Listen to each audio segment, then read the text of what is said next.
Eu tinha 10 anos quando minha mãe me disse que mulher precisa ter sempre um plano B.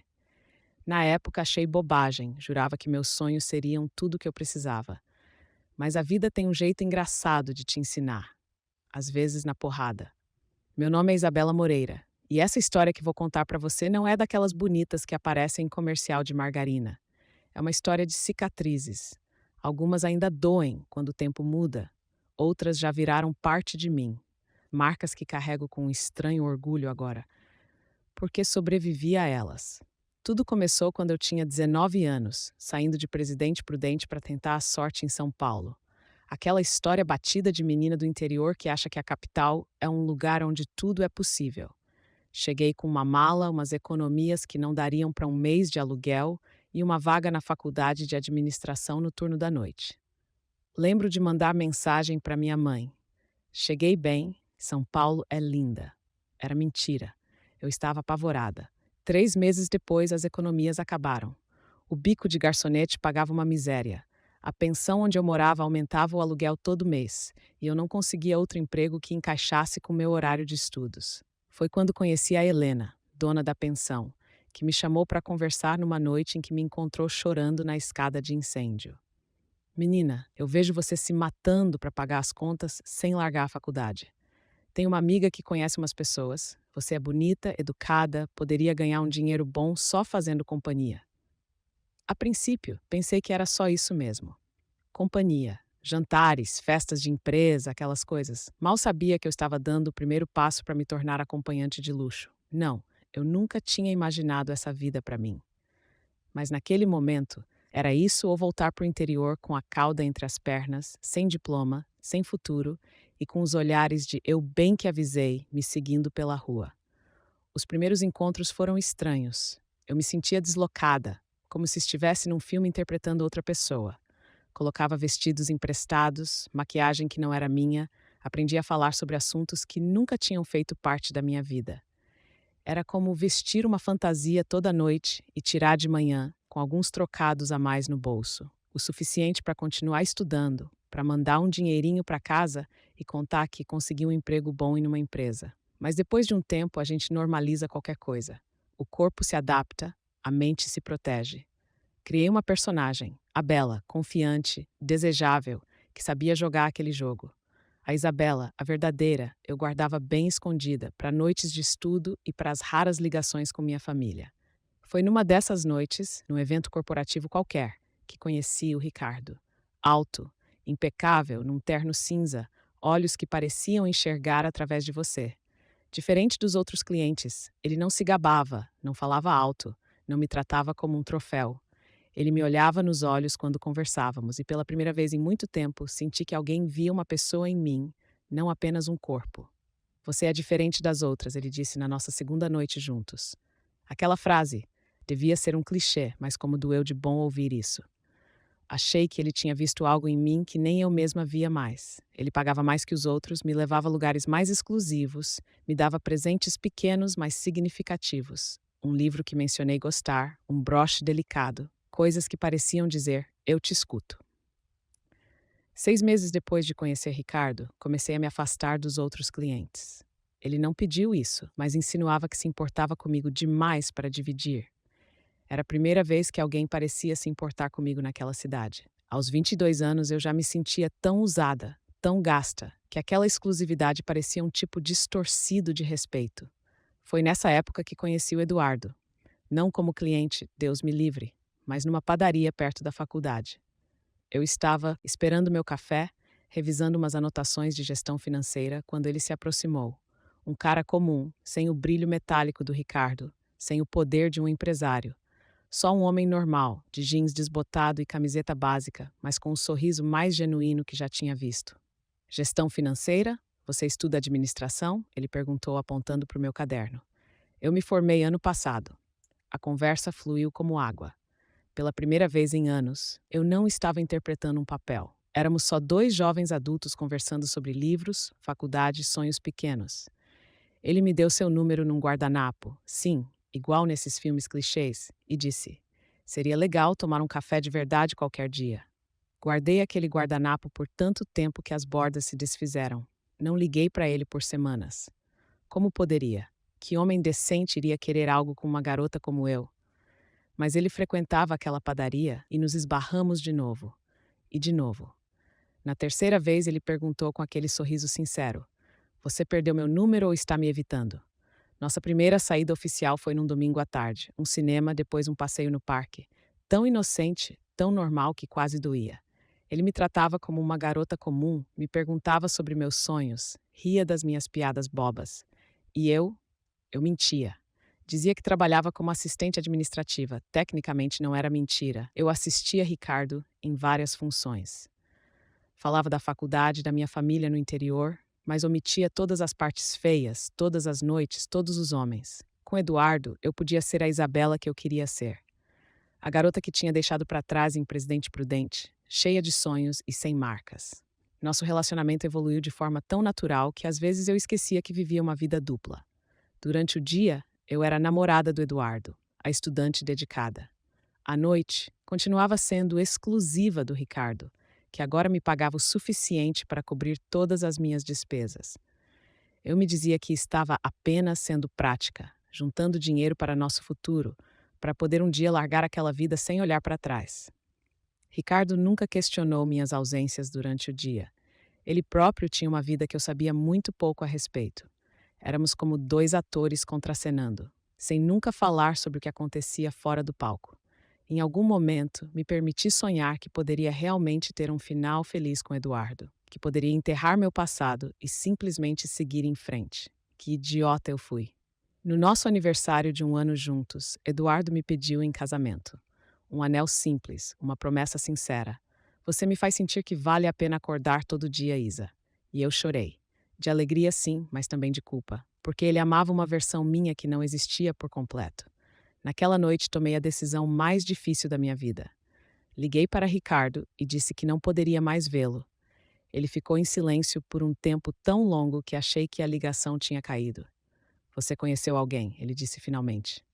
Não era uma pergunta. Ricardo, eu preciso seguir minha vida. Terminar a faculdade, construir uma carreira de verdade. Ele riu. Um riso frio que me arrepiou a espinha. Isabela, querida, você acha mesmo que um homem vai te amar quando descobrir o que você é? O que você faz? Ele não precisa saber, respondi, a voz tremendo.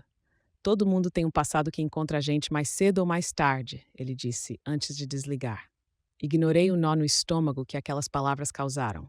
Estava determinada a enterrar aquela parte da minha vida tão fundo que nem eu mesma conseguiria encontrar. Formei na faculdade 3 meses depois, consegui um emprego de assistente numa empresa pequena e me casei com Eduardo em uma cerimônia simples no interior, com nossas famílias reunidas. A mãe dele me abraçou forte e disse: Bem-vinda à família, minha filha. Eduardo encontrou uma moça batalhadora que veio para as ruas fazer sucesso. Eu sorri, engolindo a ironia daquelas palavras. Se ela soubesse que tipo de sucesso eu tinha feito nas ruas. Os primeiros meses de casamento foram quase perfeitos. Eduardo tinha conseguido um emprego melhor. Eu estava crescendo na empresa. Morávamos em um apartamento pequeno, mas nosso.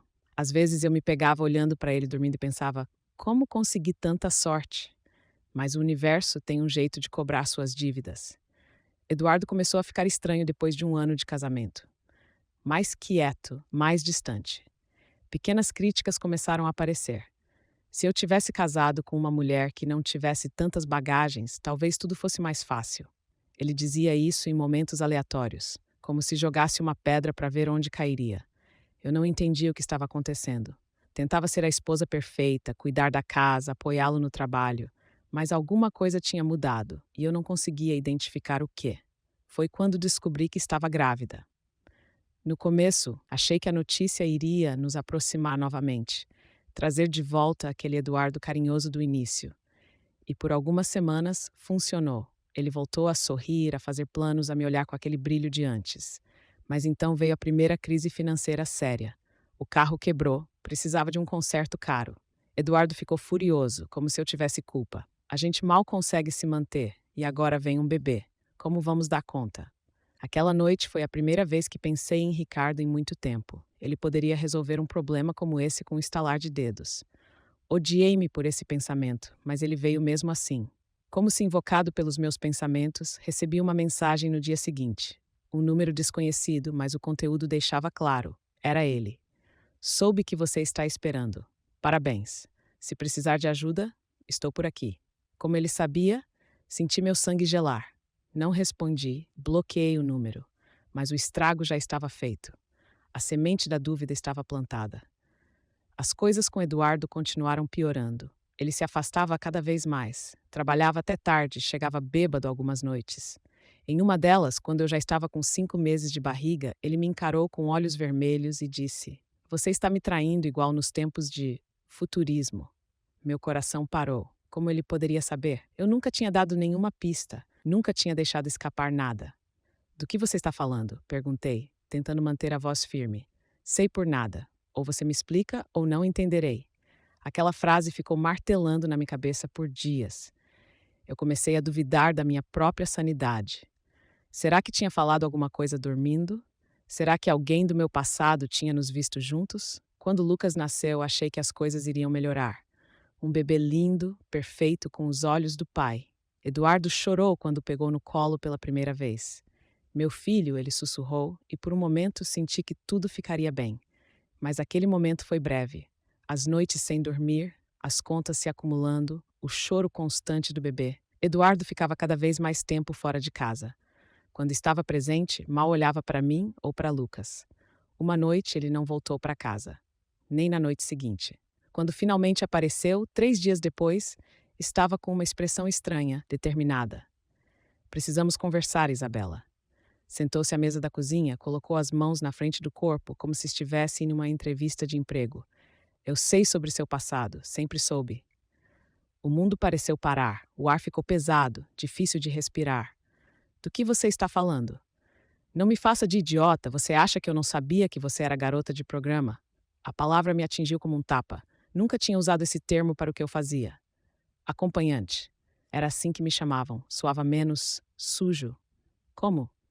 Um amigo te viu, me contou tudo, pouco depois que começamos a namorar. E mesmo assim você quis ficar comigo, casar comigo? Ele riu, um riso amargo que não combinava com o Eduardo que eu conhecia. Achei que você tinha mudado, que era coisa do passado, e você parecia tão genuína. Pensei que merecia uma segunda chance.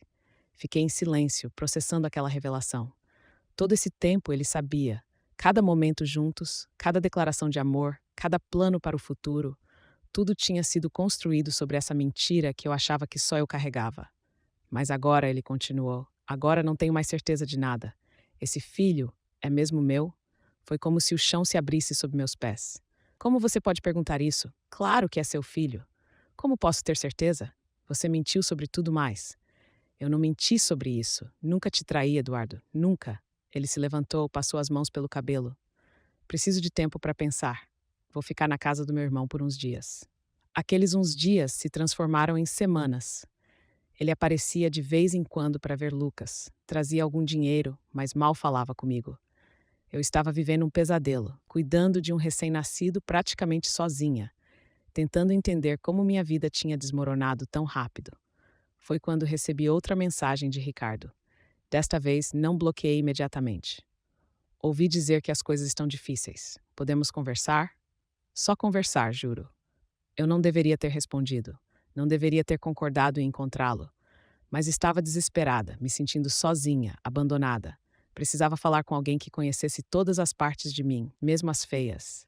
Encontramos em um café com Lucas dormindo no carrinho ao meu lado. Ricardo estava igual, impecável, controlado, com aquele olhar que parecia ver através de você. Você parece cansada, foi a primeira coisa que ele disse. Tenho um bebê de 2 meses e um marido que mal fala comigo. O que você esperava? Ele sorriu, aquele sorriso calculado que eu conhecia tão bem. Posso ajudar, Isabela. Não preciso da sua ajuda. Tem certeza? Olhe para você. Olheiras, roupas amassadas, esse não é o seu mundo. Você nasceu para coisas melhores. E o que seria melhor, Ricardo? Voltar para você, para aquela vida. Não estou propondo isso. Estou oferecendo um emprego de verdade. Minha secretária pessoal. Você é espertinha. Seria só você e eu, longe dos olhares de todos. Por um momento, só um momento, considerei a proposta. Um emprego estável, um salário que resolveria todos os meus problemas financeiros. Mas então olhei para Lucas, dormindo pacificamente, e soube que não podia voltar atrás. Não, obrigada. Vou resolver meus problemas sozinha. Ricardo se inclinou, chegando mais perto. Seu marido já sabe sobre nós dois, não é? Foi por isso que ele se afastou. Congelei. Como você sabe disso? Ele deu de ombros. São Paulo é uma cidade pequena para quem sabe as perguntas certas. Saí daquele café com a sensação de que estava sendo observada, seguida. De que Ricardo sabia mais sobre a minha vida atual do que deveria. Quando cheguei em casa, Eduardo estava lá, esperando. Meu coração deu um salto. Talvez ele tivesse decidido voltar, tentar consertar as coisas. Onde você estava? Ele perguntou, a voz fria. No café da esquina. Lucas estava inquieto. Achei que um passeio faria bem. Ele me olhou por um longo momento, como se tentasse decifrar algum código em meu rosto.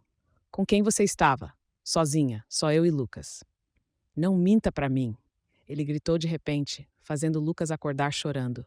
Eu sei que você estava com ele. Com quem? Perguntei, pegando Lucas no colo, tentando acalmá-lo. Com o pai verdadeiro do seu filho.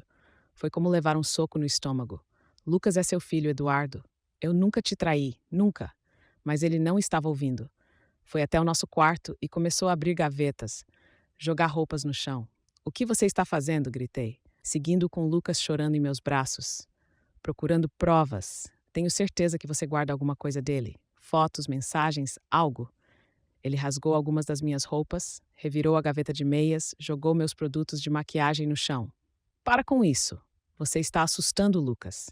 Por que você não desiste disso? Eu, porra de pobre, sempre te dei respeito e você inventa essa história. Que história, Eduardo? Eu não sei do que você está falando. Ele parou, me olhou com uma mistura de raiva e tristeza. Não vou criar o filho de outro homem, Isabela. Acabou. Naquela noite, ele pegou algumas roupas e saiu. Não voltou no dia seguinte, nem na semana seguinte. O pouco dinheiro que ele tinha deixado acabou rapidamente. As contas começaram a se acumular. Lucas ficou doente. Uma febre que não baixava, desidratação. Levei-o ao hospital, desesperada. Enquanto esperávamos para ser atendidos, ele chorava sem parar, e eu também. Uma senhora ao meu lado tentou me confortar. Primeira vez com o bebê, minha filha. Assenti, as lágrimas escorrendo. Vai ficar tudo bem. Todos os bebês ficam doentes de vez em quando. Não é só isso, desabafei. Meu marido nos abandonou. Acha que o bebê não é dele. A senhora apertou minha mão. Homens são assim mesmo, querida. Fogem quando a coisa fica difícil. Mas você é forte. Dá para ver nos seus olhos. Vai dar tudo certo. Queria acreditar nelas naquele momento, saindo do hospital com um bebê ainda febril, sem dinheiro para comprar todos os remédios, sem perspectiva de como pagaria o aluguel do próximo mês. Tudo que consegui fazer foi me sentar no ponto de ônibus e chorar. Mamãe é uma vagabunda, né? Uma mãe assim não merece você, sussurrei para Lucas, que finalmente tinha adormecido em meus braços, exausto de tanto chorar. As semanas seguintes foram um borrão de desespero. Vendi o que podia, meu celular, algumas roupas, a aliança de casamento. Consegui um bico em uma loja perto de casa, levando Lucas comigo.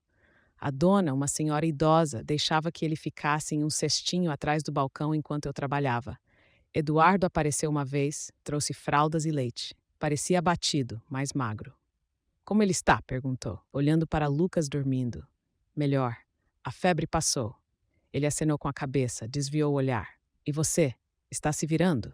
Dei de ombros. O que poderia dizer? Que estava dormindo 3 horas por noite. Que tinha perdido tanto peso que minhas roupas pareciam de outra pessoa. Que às vezes, nos momentos mais sombrios, pensava em ligar para Ricardo. Estou sobrevivendo.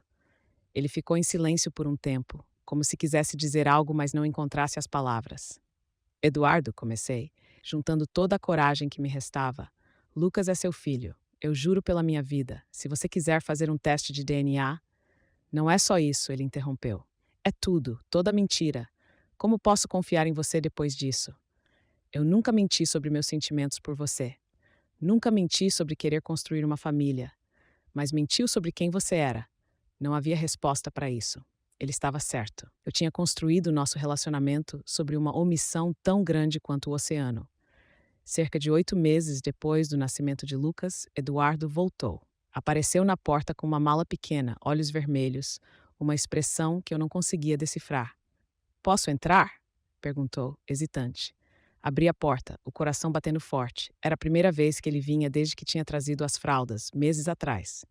Quero tentar de novo, Isa. Quero consertar as coisas. Não consegui responder de imediato. Tinha sonhado tanto com esse momento, imaginado ele voltando, nós três sendo uma família novamente. Mas agora que estava acontecendo, sentia um medo estranho, uma hesitação que não conseguia explicar. Por quê? O que mudou? Ele deu de ombros, um gesto familiar que antes eu achava charmoso. Sinto sua falta. Falta do Lucas. Pensei muito e acho que podemos superar isso. Deixei-o entrar, mostrei como Lucas tinha crescido, como já tentava ficar sentado sozinho. Eduardo sorriu, aquele sorriso genuíno que tinha me conquistado na padaria anos atrás. Por um breve momento, permiti-me acreditar que tudo poderia voltar a ser como antes.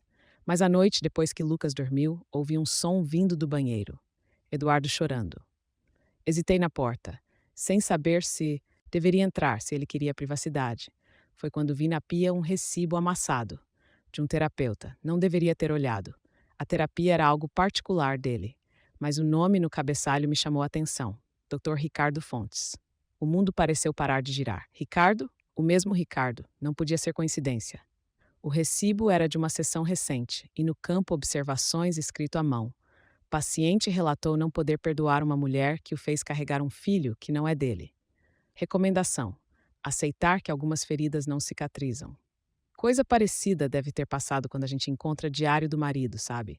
Aquele frio na barriga, aquela sensação de que você achou algo que não deveria ter achado, mas que não pode mais ignorar. Fiquei parada ali, segurando aquele papel, ouvindo o choro abafado de Eduardo, e percebi, com uma clareza que doía, que nunca mais seríamos uma família de verdade. Naquela noite, fingi que não tinha visto nada. Deixei Eduardo dormir no sofá como ele tinha sugerido. Vamos com calma, ele disse, e eu concordei, sabendo que calma era só um jeito bonito de dizer: não sei se consigo estar perto de você ainda. De manhã, preparei café, dei banho em Lucas, agi como se tudo estivesse normal, como se não tivesse descoberto que meu ex-cliente era agora o terapeuta do meu marido. Como se não tivesse entendido que Ricardo havia montado essa armadilha anos atrás, pacientemente esperando que eu caísse nela. Eduardo saiu cedo. Disse que precisava resolver algumas coisas do trabalho, que voltaria à noite. Beijou Lucas na testa, hesitou antes de se aproximar de mim, acabou apenas acenando. Assim que a porta fechou, corri para o laptop velho que tinha conseguido comprar num brechó. Pesquisei Dr. Ricardo Fontes. Lá estava ele, sorrindo formalmente numa foto profissional. Psicólogo clínico, especialista em traumas relacionados a traições. A ironia era tão grande que quase ri. Peguei meu celular pré-pago barato e disquei o número que ainda sabia de cor, mesmo depois de tanto tempo. Eu sabia que você ligaria, ele atendeu, sem nem dizer alô. O que você quer de mim, Ricardo? Por que está fazendo isso? Fazendo o quê, Isabela? Ajudando seu marido a processar o trauma de descobrir que se casou com uma mentirosa? Você contou a ele sobre nós. Não diretamente. Plantar a semente da dúvida é muito mais eficaz. Você devia saber disso, considerando sua profissão anterior. Por quê? O que você ganha com isso? Ele ficou em silêncio por um momento, e quando falou novamente, sua voz tinha um diferente, mais baixo, quase íntimo. Você era minha, Isabela, exclusiva. E então você me trocou por esse homem comum. Esse ninguém. Foi como se um raio me atingisse. Em todos aqueles anos, nunca tinha considerado que Ricardo pudesse ter sentimentos reais por mim. Ele sempre foi tão controlado, tão distante emocionalmente. Eu nunca fui sua, Ricardo. Você me pagava. Era um negócio. Era mais que isso e você sabe. Mas tudo bem. Continue se enganando. Seu marido já voltou para você? Já te perdoou? Desliguei sem responder. Me senti suja, contaminada. Como se Ricardo tivesse conseguido invadir minha vida novamente, mesmo depois de tanto tempo. Eduardo não voltou naquela noite, nem na seguinte. Mandou uma mensagem curta. Preciso de mais tempo. Sinto muito. 10 dias depois ele apareceu com papéis de divórcio. Não consigo, Isa. Tentei, juro que tentei, mas toda vez que olho para você, para o Lucas, só consigo pensar nas mentiras. Não chorei, não implorei, apenas assinei os papéis com uma calma que me surpreendeu. Lucas é seu filho, Eduardo. Não abra mão dele por causa do que aconteceu entre nós. Ele desviou o olhar, engoliu em seco. Vou pagar a pensão. Vou ver ele quando puder. Mas não me peça mais que isso agora. E assim, depois de quase 2 anos de casamento, estava oficialmente divorciada. Sozinha com um bebê de 10 meses, sem emprego fixo, sem perspectivas claras. O fundo do poço tem isso de interessante. Quando você chega lá, só tem um caminho a seguir, para cima. Foi por acaso que descobri um artigo sobre gaslighting, ou gás do diabo, como chamavam em português, num desses sites de psicologia pop. Estava esperando o Lucas ser atendido na clínica pública, folheando aleatoriamente no celular para passar o tempo. As mentiras que guardamos para proteger alguém, muitas vezes são os muros que nos separam de nós mesmos. Aquela frase me atingiu como um golpe físico. Fiquei encarando a tela enquanto Lucas choramingava no meu colo, com as vacinas em dia. Pela primeira vez percebi que tinha passado tanto tempo mentindo, para os outros e para mim mesma, que não sabia mais quem eu realmente era. A garota de presidente prudente, a acompanhante de luxo, a esposa abandonada, a mãe solteira desesperada. Talvez fosse todas elas, talvez fosse nenhuma. Talvez fosse hora de descobrir. Naquela noite, depois de colocar Lucas para dormir, sentei-me à mesa da cozinha e abri um caderno velho. Comecei a escrever um currículo, não para a Isabela que eu queria ser, mas para a Isabela que eu realmente era. Habilidades, negociação, comunicação persuasiva, gestão de relacionamentos complexos, resiliência sob pressão, adaptabilidade. Tudo que tinha aprendido em meus anos como acompanhante, reformulado em termos profissionais. Porque no fundo era isso mesmo. Eu tinha desenvolvido habilidades reais, úteis, mesmo que em um contexto que a sociedade julgava. Adicionei minha formação em administração, os pequenos trabalhos que tinha feito desde o nascimento de Lucas, meu conhecimento básico de design gráfico que tinha aprendido por necessidade para fazer alguns bicos online. No dia seguinte, com Lucas na creche comunitária que tinha finalmente conseguido uma vaga, comecei a distribuir currículos. Não para grandes empresas, mas para pequenos negócios locais, lojas do bairro, qualquer lugar que pudesse precisar de alguém com minhas habilidades. Consegui um emprego em um call center. O salário era mínimo, os horários eram péssimos, mas era um começo. Uma porta legítima para um mundo que eu queria habitar. À noite, depois que Lucas dormia, comecei a costurar. Tinha aprendido com minha avó, anos atrás, e redescobrido a habilidade por necessidade para reformar roupas de brechó para mim e para Lucas. Comecei a fazer pequenas peças, bolsas, necessárias, capinhas de celular em tecido para vender no Instagram. Por meses, vivi assim. Acordando às 5 da manhã, levando Lucas para a creche, trabalhando 8 horas no call center, buscando, cuidando dele até dormir e então costurando até a madrugada. Dormia 4, 5 horas por noite e recomeçava tudo no dia seguinte. Estava exausta. Estava exausta, mas pela primeira vez em muito tempo, sentia que estava construindo algo real. Algo meu. Uma das minhas seguidoras no Instagram, Helena, não a mesma da pensão, uma Helena diferente, do destino, começou a encomendar muitas peças. Um dia, mandou uma mensagem. Adorei seu trabalho.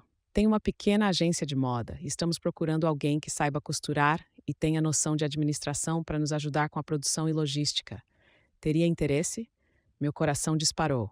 Era uma oportunidade real, algo que combinava minhas habilidades, algo que eu poderia fazer com orgulho. Claro, podemos conversar mais sobre isso? Respondi, tentando conter a excitação. Marcamos um café para a semana seguinte. Helena era uma mulher na casa dos 40 anos, cabelo curto colorido de roxo, tatuagens nos braços, um sorriso acolhedor. Sua agência era pequena, mas legítima. Trabalhava com marcas independentes, organizava pequenos desfiles, ajudava estilistas emergentes a encontrar seu espaço. A conversa fluiu bem, até que ela perguntou sobre minha experiência anterior. Sei que você é boa no que faz, suas peças mostram isso, mas precisamos de alguém com histórico de resiliência.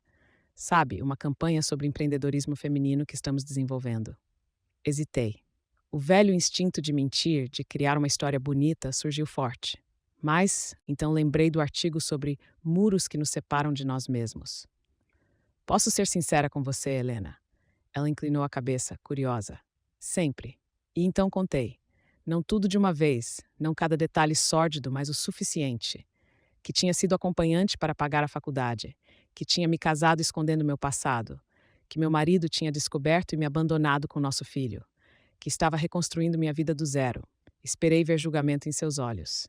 Repulsa, talvez, ou pena, o que seria quase pior, mas o que vi foi reconhecimento. Minha filha, ela disse, pegando minha mão por cima da mesa, você não tem ideia de quantas de nós têm histórias parecidas, diferentes, mas com a mesma essência. A sociedade nos empurra para becos sem saída e depois nos julga por estarmos lá. Lágrimas vieram aos meus olhos, inesperadas. Pela primeira vez, não me senti julgada pelo meu passado. Não me senti como alguém que precisava se esconder. Contar a verdade não te diminui, Isa. Revela como você se manteve em pé. Helena continuou, e percebi que ela chorava também. Naquela tarde, saí do café com um emprego novo e algo ainda mais valioso: uma aliada. Alguém que sabia quem eu era e me aceitava mesmo assim. O trabalho na agência de Helena mudou minha vida. Não só financeiramente, embora o salário fosse bem melhor que o do call center, mas em termos de propósito. Eu estava usando minhas habilidades de forma criativa, aprendendo coisas novas todos os dias, conhecendo pessoas que me tratavam com respeito. Mais importante, os horários me permitiam estar mais presente para Lucas, que agora, com quase 2 anos, estava se tornando um menino esperto e curioso, com um sorriso idêntico ao do pai. Eduardo aparecia de vez em quando, levando-o para passar algumas horas no parque ou em algum shopping. Mantínhamos uma relação cordial, mas distante. Não falávamos sobre o passado, apenas sobre as necessidades de Lucas no presente. Uma tarde recebi um e-mail inesperado. Era de uma assistente social do Núcleo de Apoio à Mulher, perguntando se eu teria interesse em compartilhar minha experiência em um podcast chamado Cidadão da Hora, que estava fazendo uma série especial sobre mulheres em situação vulnerável. Alguém tinha dado meu contato. Suspeitei fortemente que fora Helena. Meu primeiro instinto foi recusar. Expor minha história publicamente? Para quê? Para ser julgada por estranhos? Para reviver momentos dolorosos? Mas então pensei nas outras mulheres que poderiam estar passando pelo que passei. Sozinhas, assustadas, acreditando que não havia saída. Sim, tenho interesse, respondi, antes que pudesse mudar de ideia. A gravação foi marcada para 2 semanas depois. Passei esse tempo em um estado de ansiedade constante, ensaiando mentalmente o que diria, como diria, quanto revelaria. No dia, coloquei Lucas na casa de uma vizinha que sempre me ajudava, vesti a roupa mais profissional que tinha e fui até o estúdio pequeno, onde o podcast era gravado. A apresentadora, Marta, era uma mulher de meia idade, com olhos gentis e uma voz que transmitia calma instantânea. Explicou-me como seria a entrevista. Garantiu que eu poderia parar a qualquer momento, que nenhuma pergunta era obrigatória. O objetivo não é sensacionalismo, Isabela, ela assegurou. É dar voz a mulheres que normalmente não são ouvidas. Quando o microfone foi ligado, senti um tremor percorrer meu corpo. Mas então comecei a falar, e as palavras fluíram como um rio represado que finalmente encontra seu caminho para o mar. Contei sobre a menina de 20 anos, assustada em São Paulo. Sobre as escolhas que fiz, não por frivolidade, mas por sobrevivência. Sobre o amor verdadeiro que encontrei com Eduardo, mas que construí sobre mentiras por medo de perdê-lo. Sobre a manipulação de Ricardo, que usou meu passado como uma arma contra mim. Sobre a luta diária de criar um filho sozinha e reconstruir minha identidade. Não me apresentei como vítima, nem como heroína, apenas como uma mulher que tinha cometido erros, sofrido consequências e estava aprendendo a se reerguer. A entrevista durou quase 2 horas. Quando terminamos, Marta me abraçou, com lágrimas nos olhos. Sua coragem vai ajudar muitas mulheres, Isabela. Saí do estúdio me sentindo estranhamente leve, como se tivesse deixado um peso para trás, o peso do segredo, da vergonha, do medo constante de ser descoberta. O podcast foi ao ar 2 semanas depois. Eu não estava preparada para a resposta. Centenas de mensagens de mulheres que se identificaram com partes da minha história. Mulheres que tinham sido manipuladas por homens como Ricardo. Mulheres que tinham construído relacionamentos sobre omissões e agora viviam com medo constante. Mulheres que criavam filhos sozinhas, lutando para sobreviver e dar um bom exemplo. Algumas mensagens eram de críticas, claro. Pessoas que me julgavam pelas escolhas que tinha feito. Que diziam que eu merecia o que tinha acontecido, que eu era um mau exemplo, que Eduardo estava certo em me deixar. Mas por cada mensagem negativa, havia 10 positivas. Mulheres agradecendo por terem se sentido menos sozinhas, por verem que era possível recomeçar, por entenderem que uma decisão desesperada não define quem você é para sempre. Um dia, cerca de um mês depois do podcast, recebi uma mensagem de Ricardo. Você não deveria ter feito isso. Exposição pública não combina com você. Não era uma ameaça explícita, mas a implicação estava clara. Senti o velho medo voltando, o frio na espinha que sua voz sempre me causava. Mas desta vez, algo era diferente. Não estava sozinha. Tinha Helena, tinha as mulheres do podcast, tinha as seguidoras que me apoiavam. E mais importante, tinha a mulher em que estava me tornando. Forte, resiliente, honesta. Se ele se recusa a assumir a paternidade de Lucas, vou contar tudo. Isso não vai ser só caso de família, mas questão de justiça. Respondi, colocando as palavras que tinha dito na entrevista, quando contei sobre a ameaça dele de publicar minhas fotos íntimas. Ricardo não respondeu. Talvez pela primeira vez em nossa história, ele não tinha o controle da situação. 4 dias depois, uma intimação judicial chegou. Ricardo estava me processando por difamação. Alegava que eu tinha inventado mentiras sobre ele no podcast, que nunca tinha havido relação entre nós, que eu estava usando seu nome e reputação para conseguir fama. O medo inicial deu lugar à raiva. Uma raiva quente, limpa, que nunca tinha sentido antes. Ele realmente achava que podia continuar me manipulando? Que eu ainda era aquela garota desesperada de anos atrás? Procurei ajuda legal. Uma advogada do coletivo feminista que tinha conhecido através da Helena ofereceu-se para me representar pro bono. Ele está blefando. Isabela, ela explicou, depois de analisar o caso. Se isso for a julgamento, ele terá que provar que nunca teve relação com você. E você tem como provar que teve mensagens, transferências bancárias, testemunhas que os viram juntos. Mas eu não guardei nada disso. Quis apagar tudo quando me casei. Não precisa. Os registros bancários podem ser subpoenaed. As operadoras de telefonia mantêm registros de mensagens por anos. E tenho certeza que podemos encontrar alguém que viu vocês juntos. A audiência preliminar foi marcada para 3 meses depois. Nesses meses, vivi em estado de alerta constante. Ricardo continuou me enviando mensagens, alternando entre ameaças veladas e tentativas de reconciliação. Podemos resolver isso entre nós, Isabela. Não precisamos de juízes e advogados. Pense no seu filho. Quer mesmo que ele cresça sabendo que a mãe dele foi processada? Ainda podemos ter algo bom juntos se você se desculpar publicamente e retratar-se. Ignorei todas. Cada mensagem era encaminhada para minha advogada, mais uma prova de assédio para nosso contraprocesso. No dia da audiência, deixei Lucas com Helena e fui ao tribunal com as pernas tremendo, mas a cabeça erguida. Ricardo estava lá, impecável como sempre, com 2 advogados caros ao seu lado. Não olhou diretamente para mim nenhuma vez. A audiência foi rápida. O juiz analisou as alegações preliminares, ouviu os argumentos dos advogados e marcou uma data para julgamento. Mas ao sair do tribunal, Ricardo me abordou no corredor. Podemos resolver isso agora, ele disse, a voz baixa, só para mim. Tenho uma proposta. Um acordo financeiro que pode ajudar vocês, você e o menino. Olhei para ele. Realmente olhei, pela primeira vez em anos. Vi o homem que tinha me manipulado, me usado, tentado me destruir. Mas também vi algo mais. Medo. Medo de ser exposto. Medo de que sua fachada de homem respeitável caísse. Esse menino não é seu para comprar. Ele é meu para criar, respondi, usando as mesmas palavras que tinha ensaiado tantas vezes mentalmente. Virei as costas e saí, sentindo seus olhos me queimando, mas sem olhar para trás nenhuma vez. 2 semanas depois, recebi uma notificação. Ricardo estava retirando o processo. Sem explicações, sem condições, apenas encerrando o caso. Minha advogada ligou, eufórica. Ele desistiu. Deve ter percebido que não tinha como ganhar, que só ia se expor mais. Desliguei o telefone e me permiti chorar, de alívio, de cansaço, de uma emoção que não conseguia nomear. Era como se um capítulo longo e doloroso da minha vida finalmente tivesse chegado ao fim. Nos anos seguintes, minha vida tomou um rumo que jamais teria imaginado.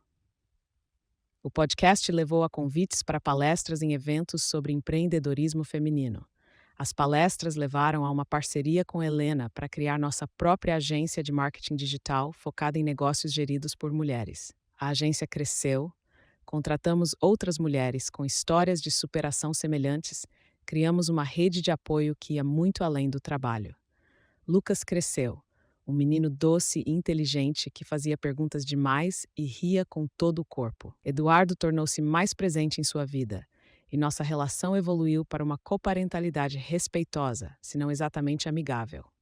Aos 35 anos senti que tinha finalmente alcançado um equilíbrio, não perfeito. A vida nunca é, mas suficientemente bom para sentir gratidão todos os dias. Foi nessa época que fui convidada para um talk show focado em histórias de empreendedoras. O tema era recomeços. Sentei-me no pequeno palco, sob as luzes, e olhei para a plateia cheia de mulheres, algumas com histórias parecidas com a minha, outras completamente diferentes, todas ali para ouvir, para aprender, para se conectar. Construí uma agência de marketing digital sem ressentimentos e com muito filtro do Instagram. Brinquei, fazendo a plateia rir. Mas então fiquei séria. A verdade é que todos nós carregamos cicatrizes, algumas visíveis, outras nem tanto. Por muito tempo achei que precisava esconder as minhas, que se as pessoas vissem quem eu realmente era, com todos os erros e dores, não poderia ser amada, respeitada, valorizada. Fiz uma pausa, passando inconscientemente o dedo pelo anel que ainda carregava, não mais no dedo, mas em uma corrente no pescoço. Não era a aliança de casamento, mas um anel que tinha comprado para mim mesma, com as iniciais de Lucas gravadas. Mas descobri que nossas cicatrizes não são vergonha. São mapas. Mostram onde estivemos, o que sobrevivemos, como nos curamos. E quando nos permitimos ser vulneráveis, mostrar essas marcas, algo mágico acontece. Outras pessoas mostram as delas também. E percebemos que nunca estivemos tão sozinhas quanto pensávamos. Olhei para Lucas, sentado na primeira fila entre Helena e Eduardo, sorrindo para mim com aquele sorriso puro de criança que não conhece ainda as complicações do mundo adulto. Meu filho me perguntou uma vez: Mãe, eu vou ficar igual a tu? E eu respondi: Vai sim, mas eu tô aqui para ensinar que ninguém é dono da gente, nem o papai que sumiu e nem o mundo. A plateia aplaudiu, muitas mulheres com lágrimas nos olhos. Mas não eram lágrimas só de tristeza ou só de empatia, eram lágrimas de reconhecimento, de ver algo da própria história refletido na minha, de saber que se eu tinha sobrevivido, elas também poderiam. Quando saí do palco, Lucas correu para mim, jogando-se em meus braços. Você falou de mim, ele disse, radiante. Todo mundo ouviu. Claro que falei, respondi, beijando sua testa. Você é a melhor parte da minha história. Eduardo aproximou-se com aquele jeito hesitante que ainda tinha perto de mim, mesmo depois de tantos anos. Você foi ótima lá, ele disse. Sempre soube que você tinha essa força dentro de você. Sorri, acenando em agradecimento, mas sem prolongar a conversa. Algumas feridas cicatrizaram, mas deixaram marcas que nunca desaparecem completamente. Naquela noite, depois de colocar Lucas na cama, sentei-me na varanda do pequeno apartamento que tínhamos conseguido comprar no ano anterior. Olhei para as luzes da cidade, para o céu sem estrelas de São Paulo e pensei em tudo o que tinha acontecido para me trazer até ali. As escolhas desesperadas da menina de 19 anos. As mentiras da jovem de 25, o desespero da mãe abandonada de 27, a determinação da empreendedora de 30, a sabedoria, ainda em construção, da mulher de 35. Pensei em Ricardo, que ainda aparecia ocasionalmente na mídia como filantropo, mas que agora evitava qualquer contato comigo. Em Eduardo, que estava lentamente aprendendo a ser um bom pai, mesmo que nunca tivesse sido um bom marido. Em Helena, que tinha se tornado não apenas sócia, mas a melhor amiga que já tive. E pensei em todas as mulheres que tinham cruzado meu caminho nesses anos. As que me ajudaram, as que me julgaram, as que se inspiraram na minha história, as que compartilharam as suas comigo. Percebi que tinha demorado 35 anos para entender o que minha mãe tentou me ensinar aos 10. Que mulher precisa ter sempre um plano B, sim. Mas não porque somos frágeis ou porque dependemos de homens para sobreviver, mas porque somos resilientes, adaptáveis, capazes de reconstruir a vida do zero quantas vezes for necessário. As cicatrizes que carrego me iluminam de dentro para fora. Lembram-me do que sobrevivi, do que aprendi, de quem me tornei. Não são vergonha, são minha história. Uma história que continuo escrevendo, dia após dia, com a certeza de que ninguém mais detém a caneta, senão eu mesma.